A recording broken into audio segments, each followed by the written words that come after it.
Hello everyone, good morning and welcome to my YouTube channel. सबसे पहले तो आज है छोटी दिवाली और आप सभी को हैप्पी छोटी दिवाली, है ना। तो इसी के साथ हम शुरू कर रहे हैं उत्तराखंड की जीके, जिसमें आप 60 क्वेश्चंस को करते हैं। 60 क्वेश्चंस प्लस आपके उत्तराखंड जीके का यहाँ पर रहता है और उसके बाद यहाँ पर हिंदी के क्वेश्चंस को भी आप यहाँ पर क्या कर रहे हैं, सॉल्व करने की कोशिश करें।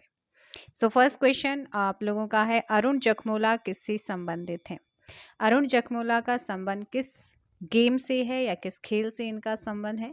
सारी चीज़ें आप लोगों को पहले कराई भी हैं और इस क्वेश्चन का आपका जो सही आंसर हो जाएगा वो हो जाएगा ऑप्शन यहाँ पर ऑप्शन सी, वॉलीबॉल से अरुण जखमोला का संबंध है।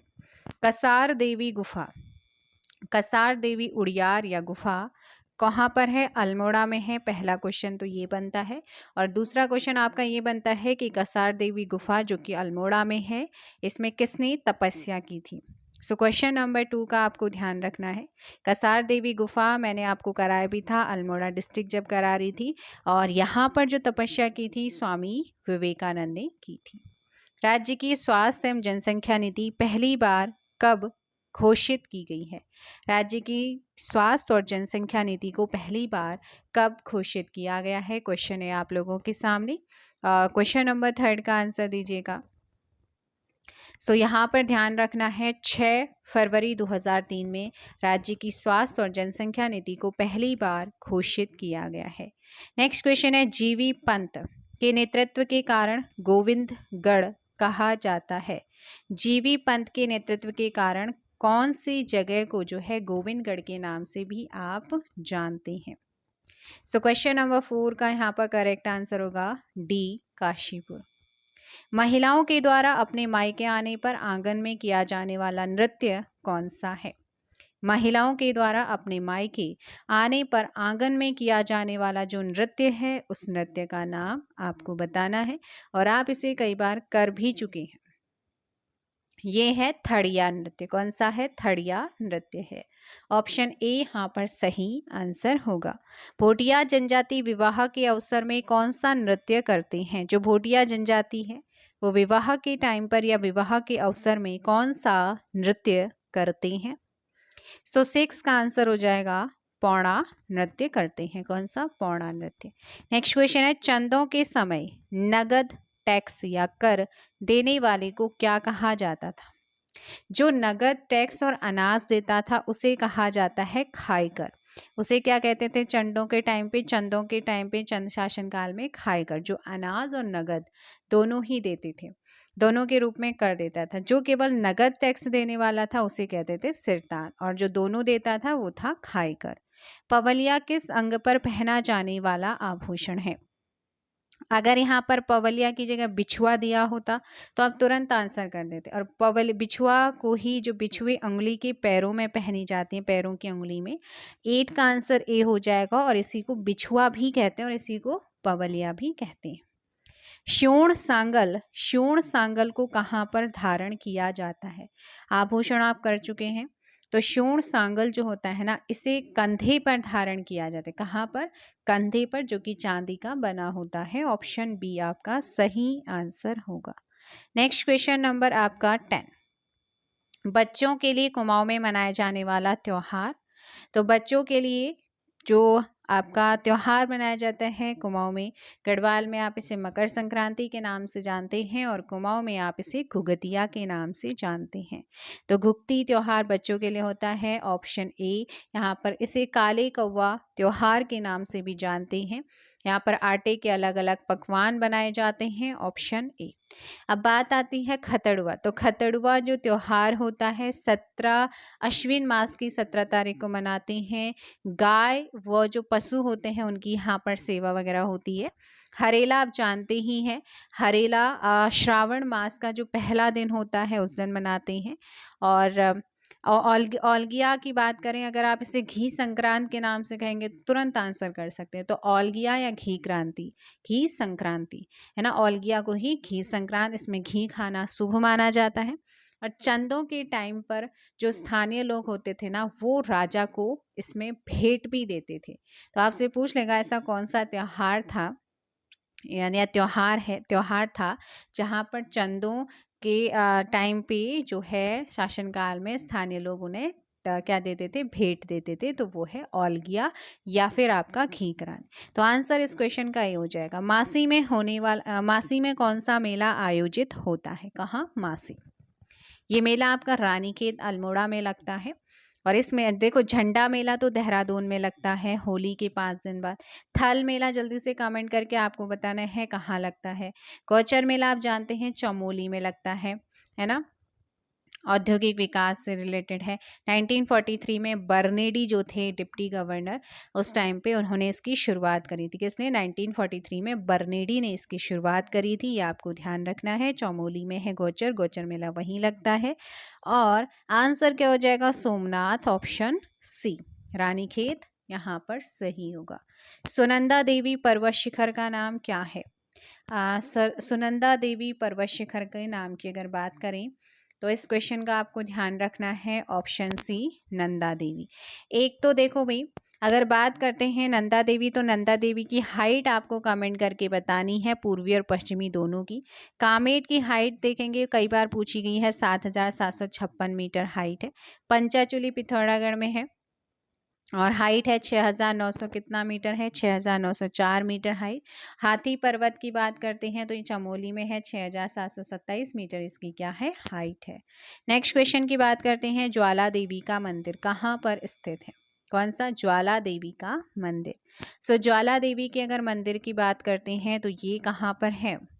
ज्वाला देवी की बात हो रही है काशीपुर में। कहाँ पर है? काशीपुर, उधम सिंह नगर। 13 का सी, वर्तमान में मानसरोवर यात्रा कौन से दर्रे से आयोजित की जा रही है? और ये दर्रा आपका चर्चा में रहा था क्योंकि नेपाल और भारत के बीच विवाद का कारण भी बना था। ये है लिपुलेख दर्रा। 14 का डी। उत्तराखंड का महाकुंभ किस यात्रा को कहते हैं? सो उत्तराखंड का महाकुंभ आप सभी जानते हैं किसे कहा जाता है। Option A, Nanda Devi Rajjat. Option क्या हो जाएगा? ए यहाँ पर सही आंसर होगा। नंदा राजात का प्रथम और अंतिम पड़ाव कौन सा है? तो पहला पड़ाव तो यहाँ पर आपको याद रखना इंदा बदाणी, और अंतिम पड़ाव इसका है होमकुंड। ऑप्शन ए यहाँ पर सही होगा। नेक्स्ट क्वेश्चन, भगवती नंदा को किसकी पुत्री माना जाता है? भगवती जो नंदा है ना, भगवती नंदा को किसकी बेटी, पुत्री यानी कि बेटी माना जाता है? आंसर होगा ए, मंदरांचल पर्वत। ऑप्शन ए यहाँ पर सही होगा। विश्व की सबसे लंबी पैदल धार्मिक यात्रा कौन सी है? विश्व की सबसे लंबी पैदल धार्मिक यात्रा का नाम बताना है, और ये धार्मिक यात्रा है हमारी नंदा राजात। ऑप्शन बी यहाँ पर सही होगा। नेक्स्ट है, नंदा राजात यात्रा कितने किलोमीटर लंबी यात्रा है, जिसे जो है उत्तराखंड का महाकुंभ भी कहा जाता है। तो वो है आपका सही आंसर 19 का ऑप्शन। कौन सा हो जाएगा? बी, 280 किलोमीटर की ये यात्रा है। वारुणी यात्रा का आयोजन कहाँ किया जाता है? जो वारुणी यात्रा है, इस वारुणी यात्रा का आयोजन कहाँ किया जाता है? 20 का उत्तरकाशी में। कहाँ पर? उत्तरकाशी। पिथौरागढ़ की कुमोड़ क्षेत्र में कौन सी यात्रा आयोजित होती है? पिथौरागढ़ में कुमोड़ क्षेत्र पड़ता है और इस कुमोड़ क्षेत्र में कौन सी यात्रा आयोजित होती है? ना तो वारुणी होती, ना हिल यात्रा होती, ना नंदा राजात होती। इसका मतलब है ऑप्शन डी यहाँ पर आपका सही आंसर होगा। नेक्स्ट क्वेश्चन, आप लोगों को मैंने इसके बारे में पूरा बताया हुआ है। ये बताना है कि उदय शंकर नृत्यम नाट्य अकादमी कौन से जनपद में है। जब जनपद सीरीज और उसके अलावा मैं कई बार आपको करा चुकी हूँ उस क्वेश्चन को, तो इसका आंसर कमेंट करके बताना है भाई। जो उदय शंकर नृत्यम नाट्य अकादमी है वो कौन से जनपद में है, और इसका गठन 2003 में हुआ है। उत्तराखंड की सबसे प्राचीन जाति कौन सी है? प्राचीन जाति पूछा है, कौन सी है उत्तराखंड की। तो हिस्ट्री आपने करा है और हिस्ट्री के क्वेश्चंस भी आप कर चुके हैं। कोल सबसे यहाँ पर प्राचीन जाति है। उत्तराखंड का सबसे बड़ा जनजातीय समूह कौन सा है? उत्तराखंड का सबसे बड़ा जनजातीय समूह इन 4 ऑप्शन में से कौन सा है? Question number 24। तो वो है थारू। कौन सा है? थारू। थारू दिवाली को शोक के रूप में मनाते हैं। नेक्स्ट क्वेश्चन है, घर के आगे मंदिर किस जाति समूह की विशेषता है? घर के आगे मंदिर, तो ये विशेषता है थारों की। बैधाण विवाह, बैठाण विवाह या बैधाण विवाह किस में प्रचलित है? तो ये भी आपका थारू में है। मातृसत्तात्मक प्रथा किस में प्रचलित है? मातृसत्तात्मक समाज या प्रथा किस में प्रचलित है? थारू में। Option D.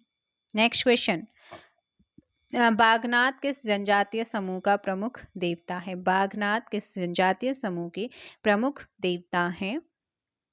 तो ये है राजी जनजाति के। कुणिंद वंश का महान शासक कौन था? कुणिंद वंश का जो महान शासक माना जाता है, महान प्रतापी शासक, वो है अमोघभूति। फुलदेई संक्रांत को किस दिवस के रूप में भी मनाया जाता है? फुलदेई संक्रांत को किस दिवस के रूप में भी मनाते हैं? पुष्प दिवस। ऑप्शन सी यहाँ पर आपका सही आंसर होगा। On Kumaon and book, on Kumaon and book किसने लिखी है? इस बुक को लिखा है डब्ल्यू फ्रेजर ने। Option A. नेक्स्ट क्वेश्चन, मेरी गंगा होली द मैमू ओली, ये उक्ति किस राजा ने कहा है? कई बार हिस्ट्री वाले पोर्शन में आप लोगों ने इसे करा है जब चैप्टर वाइज आपकी एमसीक्यू सीरीज चल रही थी, और अभी फिर से आपका यहाँ पर आया है मेदिनी शाह। नेक्स्ट क्वेश्चन, पहला खैराती दवाखाना कहाँ खोला गया था? पहला खैराती दवाखाना कहाँ पर खोला गया था? टिहरी में। Option C. ये बताना है कि किसने इसे खोला था, कमेंट में ज़रूर बताइएगा। नेक्स्ट क्वेश्चन है, उत्तराखंड में पहली कैशलेस नगरपालिका कौन सी बनी है? तो उत्तराखंड में पहली कैशलेस नगरपालिका बनी है ऋषिकेश में। उत्तराखंड का कितने प्रतिशत भूभाग पहाड़ी है? तो ऑप्शन के अकॉर्डिंग आंसर करना है। 86.07% भाग क्या है? पहाड़ी है। किस प्रागैतिहासिक पुरास्थल से? वेरी वेरी इंपॉर्टेंट क्वेश्चंस आपको पहले कराया है। किस प्रागैतिहासिक पुरास्थल से 5.2 kg का सोने का मुखौटा मिला है? ये आपको मिला है कहाँ से? मलारी गांव चमोली से मिला है। तो फर्स्ट पार्ट के 36 क्वेश्चन आपके कंप्लीट हो चुके हैं। अगर किसी क्वेश्चन में डाउट रहता है तो आप कमेंट बॉक्स में बता सकते हैं। अभी बात करते हैं नेक्स्ट पार्ट के। रैपिड फायर आप यहाँ पर चलेंगे सेकेंड पार्ट में। उत्तराखंड के सबसे उत्तर में जिला, मैंने कई बार आपको उत्तर दक्षिण बताया। दक्षिणी हमारा उधम सिंह नगर, पूर्व पश्चिमी हमारा कौन सा है? देहरादून, पूर्वी है पिथौरागढ़, उत्तरी है उत्तरकाशी। आंसर हो जाएगा। उत्तराखंड में पिंक वैली किस जनपद में है? पिंक वैली है ना, पिंक घाटी, गुलाबी घाटी, पिंक वैली कौन से जनपद में है? उत्तराखंड के अंतर्गत। So question number 2, pink valley है बी फॉर बागेश्वर में। ऑप्शन सी। चंद्रशिला बुग्याल कौन से जनपद में स्थित है? चंद्रशिला बुग्याल, चंद्रशिला चमोली में है। ऑप्शन ए। नेपाल से कितने जिलों की सीमा लगती है? नेपाल से कितने जिलों की सीमा लगती है? कमेंट कीजिएगा। नेपाल से उत्तराखंड के कितने जिले सीमा बनाते हैं? फटाफट आंसर कीजिएगा। ऑप्शन हो जाएगा यहाँ पर 4 का ए 3। अब उन जिलों के नाम जल्दी से कमेंट में करो भाई। कौन कौन से जिले हैं जो नेपाल से सीमा लगाते हैं? पिथौरागढ़, चंपावत और यूएस नगर। ऑप्शन ए आपका सही होगा। नेक्स्ट क्वेश्चन, नेपाल उत्तराखंड के किस ओर है? तो सपोज ये हमारा उत्तराखंड है और नेपाल आपको कहाँ पर नजर आता है? क्वेश्चन नंबर 5 का सही आंसर क्या हो जाएगा? ए पूर्व में, क्योंकि पूर्वी में आपका पिथौरागढ़ है, चंपावत और उधम सिंह नगर दक्षिण में आ जाता है, दक्षिणी जिला है। तो ये इसका हल्का सा पोर्शन उधम सिंह नगर का यहाँ से टच होता है, ठीक है ना, तो पूर्व में है। नेक्स्ट आप लोगों का, निम्न में से कौन सा जिला चीन से स्पर्श नहीं करता है? तो चाइना से उत्तरकाशी, चमोली और पिथौरागढ़, ये 3 जिले हमारी सीमा साझा करते हैं। कौन सा नहीं करता है? नैनीताल। नेक्स्ट, उत्तराखंड की राज्य चिन्ह में कितनी पर्वत चोटियों को दर्शाया गया है? तो डेली आप लोगो भी देखते होंगे थंबनेल में, और राज्य चिन्ह की बात करते हैं और इसमें कितनी चोटियों को दिखाया गया है? राजकीय चिन्ह में आपको करा चुकी हूँ, 3 पर्वत चोटियों को दिखाया गया है। परमार वंश का संस्थापक कौन था? किसका? परमार वंश। परमार वंश का संस्थापक किसे माना जाता है? कनकपाल। कत्यूरी वंश की स्थापना कब हुई है? लगभग क्वेश्चन ऑप्शन के अकॉर्डिंग आपको आंसर करना होगा 700 ईसा पूर्व में। नेक्स्ट क्वेश्चन नंबर 10 है आप लोगों के सामने। कत्यूरी राजवंश का संस्थापक कौन था? कत्यूरी राजवंश का संस्थापक ऑप्शन ए वसंत देव। कौन है? वसंत देव है। नेक्स्ट क्वेश्चन आप लोगों के सामने है क्वेश्चन नंबर 20। कत्यूरी राजवंश का संस्थापक बसंत देव है। टिहरी रियासत की राजधानी टिहरी से नरेंद्र नगर कब बनाई गई है? तो टिहरी रियासत की राजधानी टिहरी से नरेंद्र नगर कब बनाई गई थी? 1925 ऑप्शन बी। नेक्स्ट है चंद राजवंश का संस्थापक कौन था? चंद राजवंश। सोमचंद ऑप्शन डी यहाँ पर आपका सही आंसर होगा। नेक्स्ट क्वेश्चन है पालकी योजना का संबंध किससे है? जो पालकी योजना है इस पालकी योजना का संबंध स्वास्थ्य सुविधा से है। Next question number 14। आदिगुरु शंकराचार्य की समाधि कहाँ पर स्थित है? आदिगुरु शंकराचार्य की जो समाधि है वो कहाँ पर है? केदारनाथ में। गोरखाओं ने गढ़वाल पर कब अधिकार किया था? तो इन्होंने जो गढ़वाल पर अधिकार किया था वो किया था कब? 1803 या 4 में। जल्दी से कमेंट करो भाई। Question number 15। प्रद्युमन साहा की जब शहीद हो जाते हैं और उसके बाद गोरखाओं ने गढ़वाल पर जो अधिकार किया था, जल्दी से बताओ कब किया था? इस क्वेश्चन का आंसर कमेंट में दीजिए। बहुत इजी क्वेश्चन है। नीलकंठ महादेव का मंदिर जो है कौन से जनपद में है? Question number 6। क्वेश्चन नंबर 15 का आंसर कमेंट में बताएंगे। 16 का आंसर हो जाएगा सी, पौड़ी में है। नेक्स्ट क्वेश्चन नंबर आपका 17। स्कंद पुराण में गढ़वाल को किस नाम से जाना जाता है? केदारखंड। उत्तराखंड का प्रथम उल्लेख किस धार्मिक ग्रंथ में सर्वप्रथम आया है? ऋग्वेद में। भगवान राम ने अंतिम सांस जो है वो किस स्थान पर तपस्या की थी? अंतिम समय में किस स्थान पर जो है भगवान राम ने तपस्या की थी? इन्होंने देवप्रयाग में की थी। Option C. गढ़वाल का महर्षि किसे कहा जाता है? गढ़वाल का महर्षि तारादत्त कैरोला। चंद सिंह गढ़वाली को अमरता प्रदान करने वाला पेशावर कांड कब हुआ है?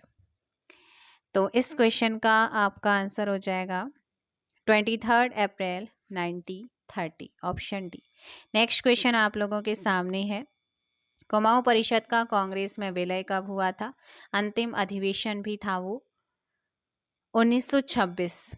कवि भरत को ज्योतिकराय की उपाधि किसने दी थी? जो कवि भरत हैं इनको ज्योतिकराय की उपाधि जो है किसने दी थी? जहांगीर ने। 23 का बी। उत्तराखंड का बारदोली किस स्थान को कहा गया है? उत्तराखंड का बारदोली किस स्थान को कहा गया है? सल्ट को कहते हैं। किसे कहते हैं? सल्ट को कहते हैं। नेक्स्ट, अल्मोड़ा में होम रूल लीग की स्थापना कब हुई है? अल्मोड़ा में होम रूल लीग की स्थापना, जल्दी से कमेंट कीजिएगा। क्वेश्चन नंबर 25 का भी कम, एक तो क्वेश्चन नंबर 15 का आंसर, दूसरा क्वेश्चन नंबर 25 का आंसर आपको कमेंट करके बताना है। अल्मोड़ा में होम रूल की स्थापना कब हुई? दूसरा 15 क्वेश्चन मैंने ये पूछा था आपसे कि गोरखाओं ने गढ़वाल पर अधिकार कब किया? कुंती वर्मा को जिंदा या मुर्दा पकड़ने का आदेश कब जारी हुआ था? 26 का। तो देखो भाई 25 का ऑप्शन ए हो जाएगा 1914। आपका यहाँ पर क्या होगा? सही आंसर होगा 1940। नेक्स्ट है कुंती वर्मा को जिंदा या मुर्दा पकड़ने का जो आदेश जारी हुआ था वो कब हुआ था? 26 का बी 1932। श्रीदेव सुमन कब शहीद हुए थे? 27 का। श्रीदेव सुमन 25 जुलाई 1944 में शहीद हुए थे। चंद राजवंश की कुलदेवी का क्या नाम था? जो चंद राजवंश है उस राजवंश की जो कुलदेवी है उनका नाम बाला सुंदरी था। Option C. नेक्स्ट है कसार देवी मंदिर किस चोटी पर स्थित है? कसार देवी जो कि गुफा भी है, मंदिर भी है और अल्मोड़ा में ये है स्वामी विवेकानंद ने तपस्या की थी, लेकिन कौन सी चोटी पर है? 29 का ऑप्शन बी कश्यप चोटी पर। कौन सी है? कश्यप चोटी।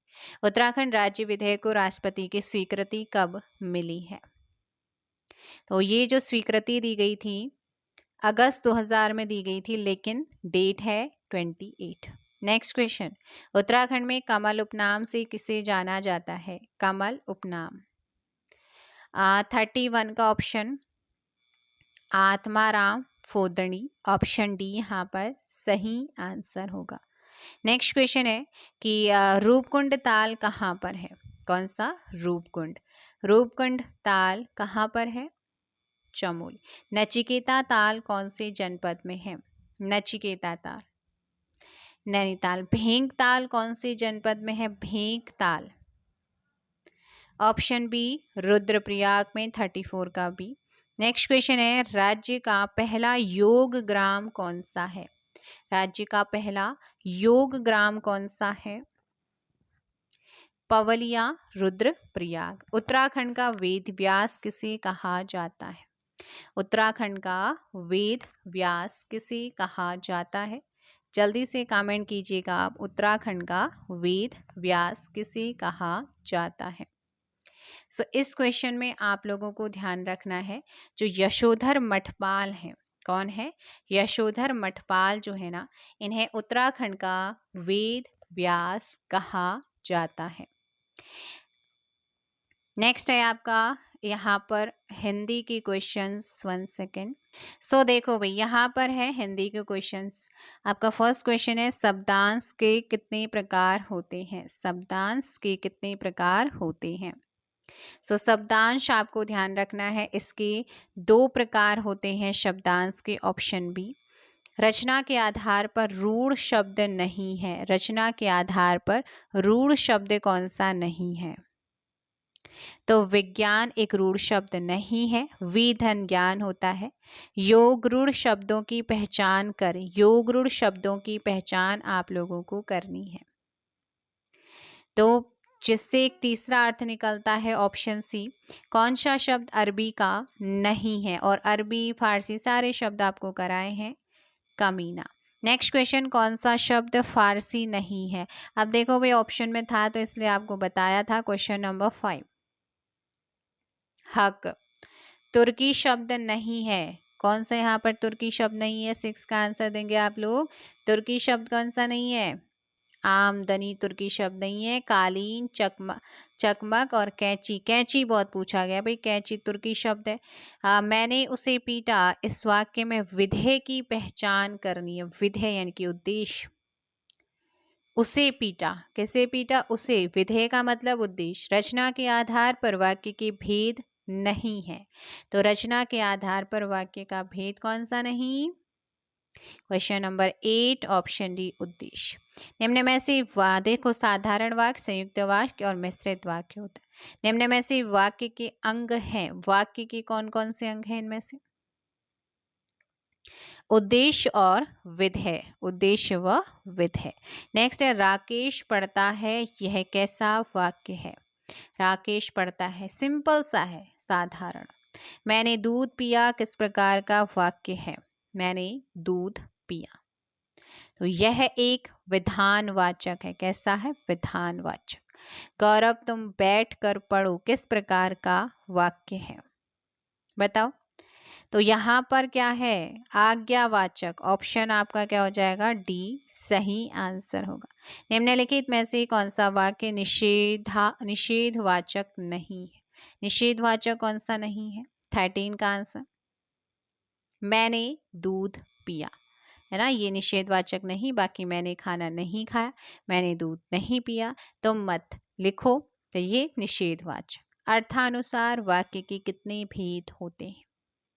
अर्थ के अनुसार वाक्य के 8 भेद होते हैं। भगवान तुम्हें लंबी उम्र दे किस प्रकार का वाक्य है? यहाँ पर अपनी इच्छा जाहिर हो रही है, तो इच्छार्थक वाक्य है। Option B. नेक्स्ट है आपका, व्याकरणिक दृष्टि से भाषा की सबसे बड़ी यूनिट कौन सी है? व्याकरणिक दृष्टि से भाषा की सबसे बड़ी यूनिट। आंसर बी वाक्य। कौन सा है? वाक्य है। नेक्स्ट यहाँ पर लिंग की बात कर लेते हैं। लिंग का अर्थ चिन्ह होता है। जब हमें ये पता चलता है कि वर्णित वस्तु या कोई व्यक्ति स्त्री जाति या पुरुष जाति का है तो उसे लिंग कहते हैं। हिंदी में जो मुख्यतः लिंग होते हैं वो दो प्रकार के, एक स्त्रीलिंग होता है, एक पुल्लिंग होता है। तो ताती इस तरीके से आप रहा रही से पता कर सकते हैं। निम्नलिखित में से कौन सा शब्द पुल्लिंग है? आंसर दीजिए। लहर उठ रही है, नहर बन रही है, आ रही है, व्यय किया जा रहा है। Option B.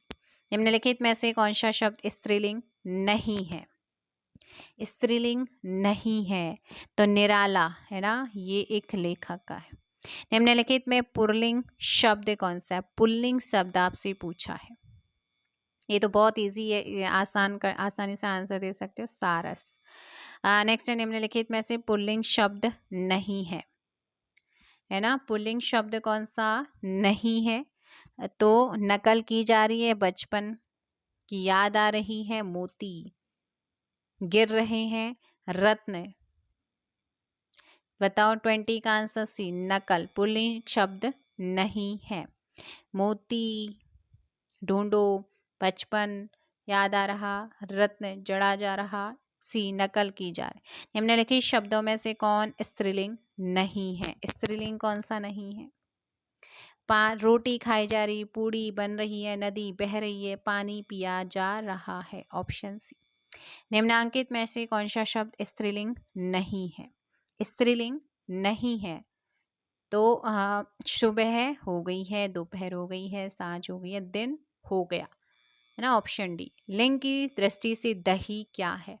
तो दही बहुत इंपॉर्टेंट है। ये दही पिया जा रहा या पी जा रहे, तो ये हमेशा पुल्लिंग होता है। Option B. निम्नलिखित में से कौन सा स्त्रीलिंग है? इसमें से कौन सा स्त्रीलिंग है? सो 24। Option C. ऑप्शन सी यहाँ पर क्या हो जाएगा? स्त्रीलिंग है। कौन सा स्त्रीलिंग है? इन चार ऑप्शन में से कौन स्त्रीलिंग है? सूचना आ रही है। Option B. इनमें से पुल्लिंग शब्द कौन सा है? रहा, रही, ताती, इस तरीके से आप पढ़कर इजली से कर सकते हैं आंसर। 26 का सी, बुढ़ापा बढ़ रहा है। लेकिन दही एक क्या है? अपवाद स्वरूप है, ध्यान रखना। निम्नलिखित में से पुल्लिंग शब्द है, पुल्लिंग शब्द कौन सा है इनमें से? 27 का सी, व्यय यहाँ पर पुल्लिंग शब्द है। साधु का स्त्रीलिंग शब्द क्या है? साधु। 28 साध्वी। निम्नलिखित इकारांत शब्दों में एक पुल्लिंग है, उसे चयनित कीजिए। इकारांत मतलब ई जहां पर आ रहा है तो वो पुल्लिंग है। 29 का ए, पानी। मैं काम से जा रहा हूं, वाक्य में से कारक क्या है? तो कोई चीज कहीं से अलग हो रही है तो वो काम से जा रहा है, कहीं बाहर जा रहा है, तो अपादान यहाँ पर क्या है? Option C. प्रत्यय की बात कर लेते हैं। प्रत्यय कल आपने उपसर्ग पढ़े थे, आज प्रत्यय पढ़ो। शब्दों के अंत में जुड़कर जो शब्दांश अर्थ में परिवर्तन कर देते हैं वही प्रत्यय कहलाते हैं। प्रत्ययों का स्वतंत्र रूप से प्रयोग नहीं होता। हिंदी में प्रत्यय दो प्रकार के होते हैं। एक होता है तदित प्रत्यय, जो प्रत्यय संज्ञा, सर्वनाम, अव्यय में जुड़ते हैं वह तदित प्रत्यय। कृत प्रत्यय वो होता है जो प्रतिक्रिया में जुड़ते हैं, वह कृत प्रत्यय कहलाते हैं। कृत प्रत्यय क्रिया के मूल रूप यानी धातु में जोड़े जाते हैं। आइएगा क्वेश्चन करते हैं। धातु में प्रत्यय जोड़ने से बने शब्द क्या कहलाते हैं? कृदंत। छलिया पठनीय कहानी में कौन सा प्रत्यय निहित है? तो छली, पठन, पढ़ना, कहानी, इनमें कौन सा प्रत्यय है? इया, छलिया, इया, पठनीय, इय, आनी, कहान, कह, आनी। Option D. चर्मकार, प्रभाकर में कौन सा प्रत्यय निहित है? चर्म, धनकार, प्रभा प्लस कर, थर्ड का ए। Next question. खिलाड़ी, गमनीय शब्द में कौन सा प्रत्यय प्रयुक्त है? खिलाड़ी तो खिलाड़ी, आड़ी है ना, गमनीय ईय, ऑप्शन ए। गाने वाला, लघुत्तर शब्द में कौन सा प्रत्यय? गाने वाला, वाला लघुत्तर, तर, लघुत्तर, तो 5 का ऑप्शन बी। खंडहर लुटेरा शब्द में कौन सा प्रत्यय? खंडहर, लुटेरा, एरा, ऑप्शन ए। नेक्स्ट है जो प्रत्यय धातुओं के अंत में लगते हैं वे प्रत्यय हैं कौन से? जो प्रत्यय धातुओं के अंत में लगते हैं उन्हें क्या कहते हैं? कृत प्रत्यय। जो प्रत्यय संज्ञा सर्वनाम विशेषण में जुड़कर नया शब्द बनते हैं उन्हें क्या कहते हैं? तद्धित प्रत्यय। कृदंत प्रत्यय किन शब्दों के साथ लगते हैं? तो कृदंत प्रत्यय जो होता है वो किन शब्दों के साथ लगते हैं? क्रिया के साथ। अलमारी किस विदेशी भाषा का शब्द है? अलमारी। अलमारी किस विदेशी भाषा का शब्द है? पुर्तगालीज। पांडव शब्द में कैसा प्रत्यय है? पांडव। तो पांडव में जो प्रत्यय है वो है तद्धित। कारतूस किस भाषा का शब्द है? कारतूस। तो कारतूस एक फ्रेंच भाषा का शब्द है, ऑप्शन सी यहाँ पर सही होगा।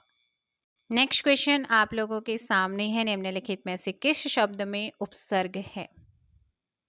क्वेश्चन नंबर 13 उपसर्ग है लाली माँ, लाली माँ, दशक, दशक अक, कारीगर कर। यहाँ पर पराजय, पराजय, ऑप्शन बी। आलपीन और गमला किस विदेशी भाषा की शब्द है? वेरी वेरी इंपॉर्टेंट है all questions. So question number 14 B. वाक्य कर लेते हैं। रचना के आधार पर वाक्य के कितने भेद हैं? रचना के आधार पर 3, रूढ़, योगरूढ़ और यौगिक। नेक्स्ट है वाक्य में प्रयुक्त शब्द को क्या कहते हैं? वाक्य में प्रयुक्त शब्द को क्या कहा जाता है? तो इसे कहते हैं पद, ऑप्शन बी पद। नेक्स्ट क्वेश्चन है वाक्य में शब्दों का क्रम निर्धारित होता है पद क्रम से। उद्देश्य और विधेय किसके अंग हैं? तो उद्देश्य और विधेय जो हैं ये अंग होते हैं वाक्य के। एक दिन वाक्य आप लोगों को करा दूंगी, उसमें क्वेश्चंस नहीं रहेंगे, सिर्फ आपका चैप्टर रहेगा। तो भिन्न भाषाओं के मेल से बने शब्द क्या कहलाते हैं? दो भिन्न भाषाओं के मेल से बने शब्दों को क्या कहा जाता है? संकर। निम्नांकित में योगरूढ़ शब्द चुनिए। तो योगरूढ़ में क्या होता है? एक आपका तीसरा अर्थ निकलता है, चक्रपाणी, ऑप्शन बी। घुड़सवार शब्द में निम्न में से क्या है? घुड़सवार, घुड़धन सवार, यौगिक शब्द, ऑप्शन सी। नेक्स्ट क्वेश्चन आप लोगों के सामने, वर्गों के उस समूह को जिसका कोई निश्चित अर्थ निकलता हो उसे क्या कहा जाता है? तो वर्णों के उस समूह को जिसका कोई निश्चित अर्थ निकलता हो उसे शब्द कहते हैं। शल्मा घर जाती है वाक्य कैसा है? तो एक सरल वाक्य। मेरा मित्र राकेश बहुत अच्छा चित्रकार है। इस वाक्य में विभेद क्या है? देखो भाई, वाक्य पूछा था ना, रचना के आधार पर वाक्य 3 प्रकार के होते हैं। तो जल्दी से बताओ यहाँ पर, मेरा मित्र राकेश बहुत अच्छा चित्रकार है। 24 का ऑप्शन क्या हो जाएगा यहाँ पर? 24 का डी, बहुत अच्छा। क्या है? बहुत अच्छा। नेक्स्ट क्वेश्चन, सामान्यतः शब्द के कितने प्रकार होते हैं? सामान्यतः शब्द के 2 प्रकार होते हैं। बनावट के आधार पर शब्दों के भेद होते हैं कितने? 26 का ये 3 भेद। आगत शब्द से संबंधित है। आगत शब्द से संबंध होता है विदेशी शब्द, जो विदेश से आए हुए शब्द होते हैं। 1 मिनट, एक पॉइंट यहाँ पर आप यहाँ पर करेक्शन करेंगे। जो मैंने योग आपको क्या बताया था, रूढ़, यौगिक, रूढ़ बताया था ना, वो शब्द हैं। लेकिन जो रचना हम पढ़ रहे हैं वाक्य है ना, तो वाक्य के आधार पर जो रचना है, रचना के आधार पर देखो, सबसे पहले यहाँ पर एक चीज़ जान लेना क्या कि वाक्य वर्गीकरण जो होता है ना वो 2 आधार पर होता है। एक होता है आपका रचना के आधार पर, दूसरा अर्थ के आधार पर। रचना के आधार पर वाक्य 3 होते हैं, ऊपर मैंने करेक्शन कर लेना, अभी बता रही हूँ। सरल वाक्य होता है, संयुक्त और मिश्र वाक्य होता है। सरल, मिश्र और संयुक्त वाक्य। तो ये रचना के आधार पर वाक्यों के भेद होते, वो शब्द बताए थे, ठीक है ना।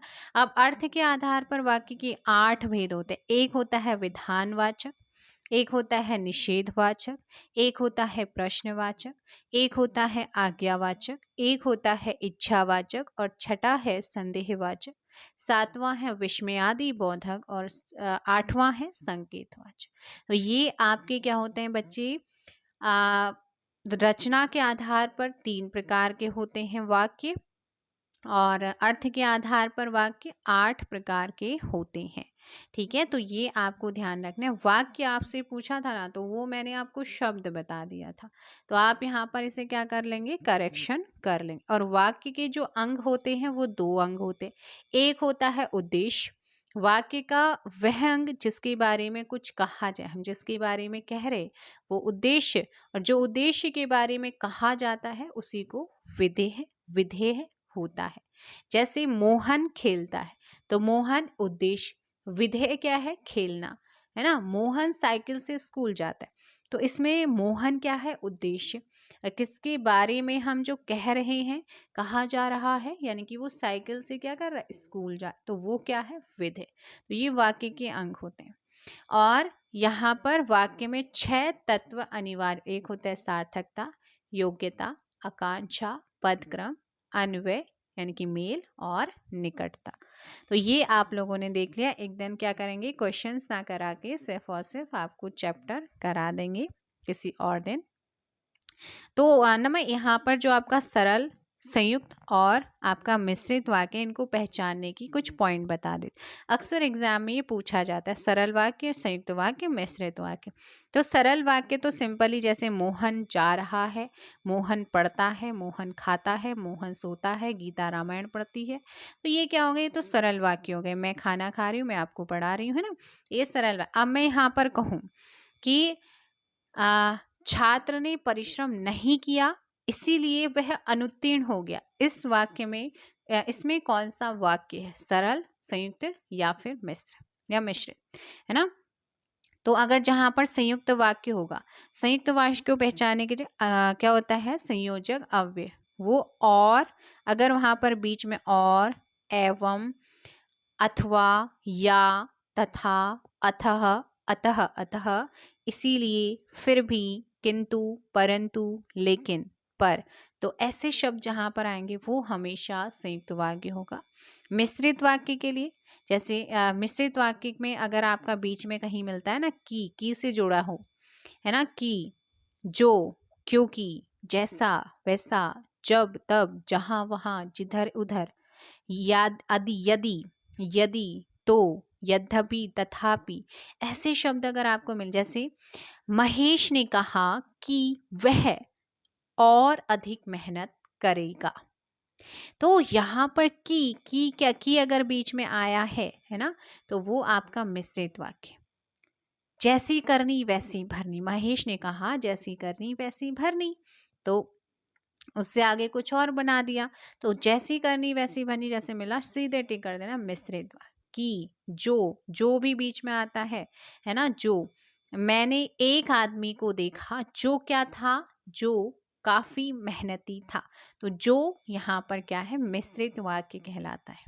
तो ये आपके क्या हो गए हैं, रचना के आधार पर 3 भेद मैंने आपको करा दिए।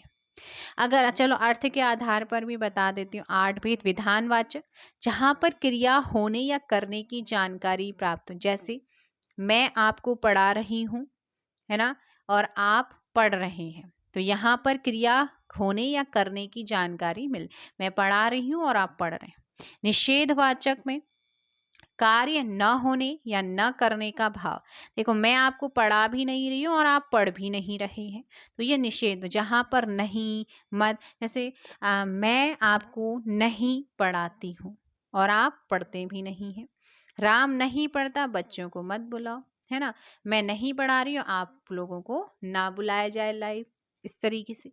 प्रश्नवाचक, है ना, प्रश्नवाचक अर्थ के आधार पर तीसरा है प्रश्नवाचक, प्रश्न पूछने का भाव, जैसे मैं आपको कह रही हूँ कि आपकी कितनी तैयारी हो गई है, आपने कितना सिलेबस पूरा कर लिया, आपने कितना पढ़े, क्या आप दिवाली पर घर जा रहे हैं, ये भी एक प्रश्नवाचक है।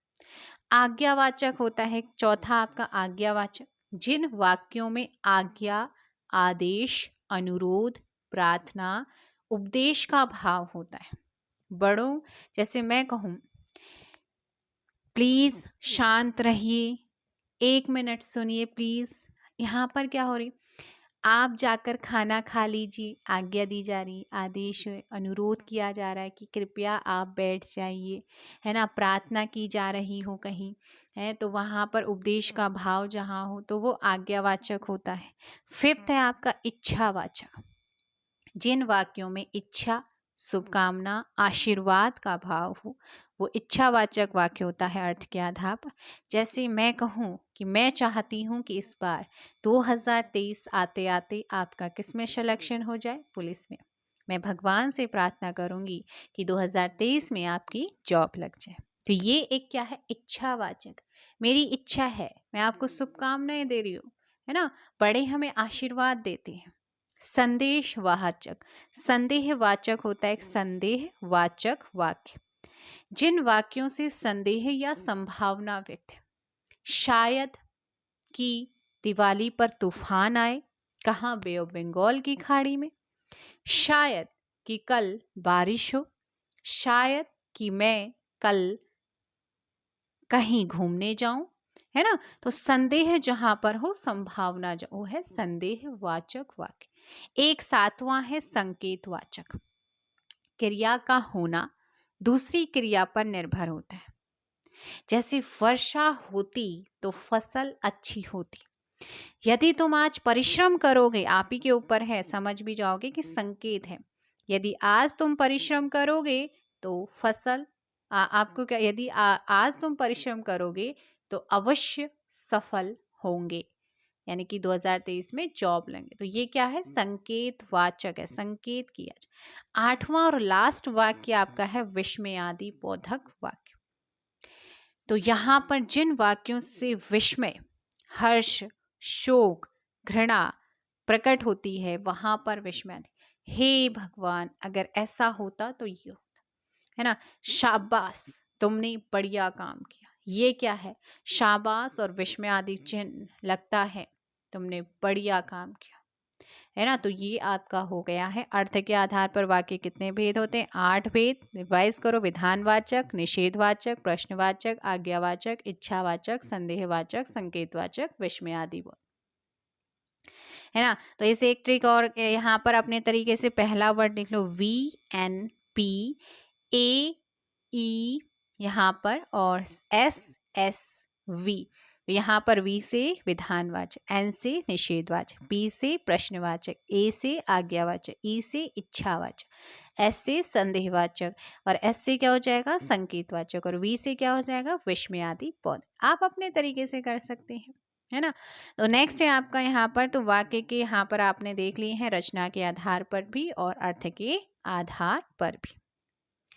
तो चलिएगा, मिलते हैं नेक्स्ट वीडियो में रचना के साथ। आज के लिए इतना ही, और जिन क्वेश्चन का आंसर मैंने कमेंट में करने के लिए कहा है ज़रूर बताइएगा। सेशन कैसा लगा वो भी ज़रूर बताइए। एक बार फिर से आप लोगों को छोटी दिवाली की हार्दिक शुभकामनाएं। Thank you so much.